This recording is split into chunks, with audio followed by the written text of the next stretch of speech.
Right. Well, we had a good practice yesterday. We're looking forward to this game with Auburn. They're, just amazing what they've done, turning this thing around from a year ago. And of course, got to go back. Got to go back to Auburn twice in a row. That's was tough news on the scheduling, but that's the way it is when you add a couple new teams and got to get it all figured out. But we're looking forward to going, and I'm ready to answer any questions anybody has. First up, Coach, we've got James Krepp with the Montgomery Advertiser. Coach, this has been one of the more heavily penalized rivalries in recent years. Obviously, with a lot of emotion going into this game, with everything that's at stake, just how much do you have to emphasize that heading into this game? Right. You want to play as physical as possible without, getting a foul. And that's a big key to the game, no doubt. Penalties can really make a huge difference, especially when they happen, down the stretch or at a time where it just seems a little more crucial than earlier in the ball game. But we've got to do a good job of, playing hard without getting a foul, and that's not always easy to do in these types of games.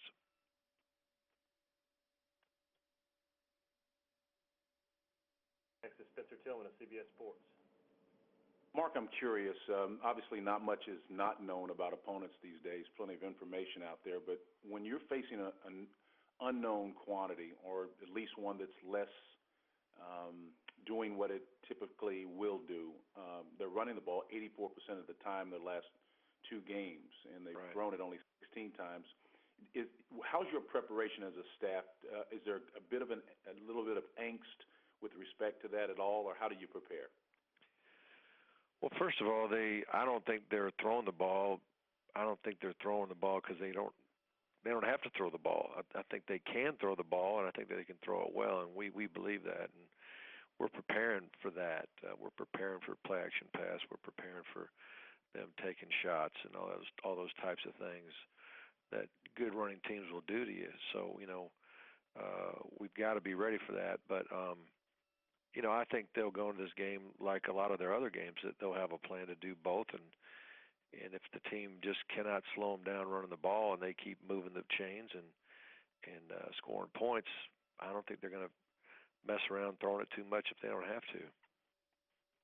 Real quick follow-up. Is it any less difficult or more difficult to prepare for a team? Let's say, for example, if they had a 50-50 split going in right now and you could see it, you can prepare. Is it easier to prepare for a team that's showing you what they can do and will do as opposed to being run dominant because they don't have to? I don't know. We also have film from other games that Coach Malzahn's coached over the years. And I had Auburn as a coordinator and that type of thing. So I think we've got a pretty good idea of the things that he likes to do. There'll obviously be something new, some kind of twist that we would be impossible to prepare for, but I think that happens every week. So I think we got enough information that if we execute well, we'll have a chance. But it's one thing to know what a team likes to do. I mean, offensive teams have tendencies because they're good at something, and so you're like, well, their tendency, that's bad. Well, no, it's probably. You say their tendency. That you're saying that it might be bad for the offense if they have too many tendencies that people can predict. But the problem is if they have a tendency that you can predict, they're probably really good at it. So now it's a matter, can you really out-execute them at what they do the best? And that'll be the key for us. Mm-hmm. Thank you, sir. Sure. Next is Greg Ostendorf of ESPN.com. Hey, Coach, I know you're familiar with Ellis Johnson, the defense coordinator at Auburn now. Just can you touch on him a little bit? I know you faced him a good bit from his previous days in the SEC. Oh, yeah. He's outstanding. There's a reason why Auburn's playing so much better on defense.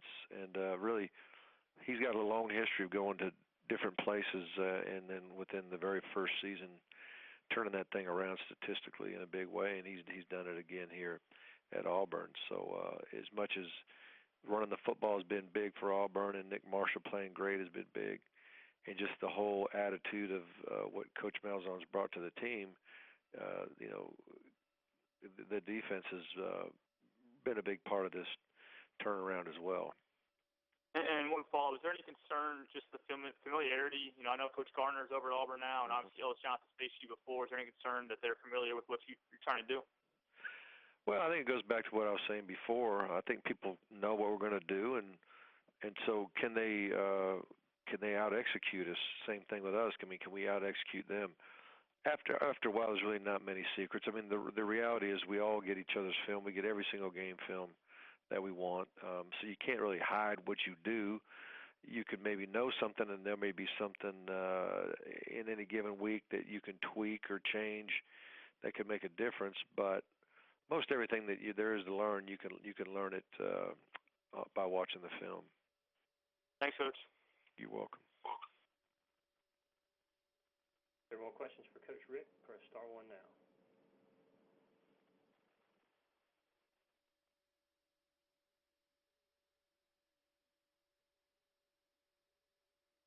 Next, we have Alex Byington of the Opelika Auburn News. Hey, Coach. Can you just kind of speak to the injuries that you suffered this year? I mean, key players almost throughout the entire season. And are you personally amazed that y'all are still kind of in the thick of it, given those injuries to those players? Yeah, well, the injuries hurt. We had some, season-ending injuries. Keith Marshall actually had surgery yesterday, finally, to repair that ACL injury, and Justin Scott Wesley and Malcolm Mitchell, obviously, and then other guys missed a lot of time. Gurley and a few other. Chris Conley, we're still not sure if he can go, and missed Artie Lynch last week. So it's been a bunch of guys, mostly offense, and then there's been some spots at safety where we were missing guys at different times of the year. Am I surprised we're still in it? I don't know. I mean, we're fighting hard. Just about every game has been coming down to the last play or the last series, and we've just been fighting hard, and we've won enough. And South Carolina beating Missouri has given us some hope that we can still get in this SEC championship game. So it's nice this deep into the season to still, mathematically be in it. And it wouldn't be shocking, I mean, if Missouri got beat a couple times, although, they're a very good football team, and it wouldn't shock me if they won them both either. But so we know it's possible, I guess, and the main thing is because it's possible, we got to keep believing that every game is for the Eastern Division Championship, and it helps to motivate right now. Appreciate it, Coach. All right. We have Bob Hope from the Arkansas Democrat-Gazette. Okay. Hey, Mark, how you doing today? Good, Bob. Hey, you look at Arkansas, Tennessee, Kentucky, all first-year coaches in the league, and they're combined 1-16 in SEC games. What do you think that says about how tough it is to kind of get a program going again, in this league? Right. It's tough, and you don't know what everybody's dealing with, what they're walking into. What's there when they get there, and what has to be done, what type of changes philosophically and schematically need to be done. And sometimes things take time. I think it's very, very difficult, and that just adds to what Coach Malzahn's done, in his first season. It's just been amazing, really, the turnaround that they've had in such a short time. And the only thing that, he did have some familiarity with the team. He did recruit some of those boys to run his system. So there was a little bit of some things in place maybe for him that maybe weren't there for the others. But even so, 9-1 right now after a 2-8 season is a tremendous accomplishment.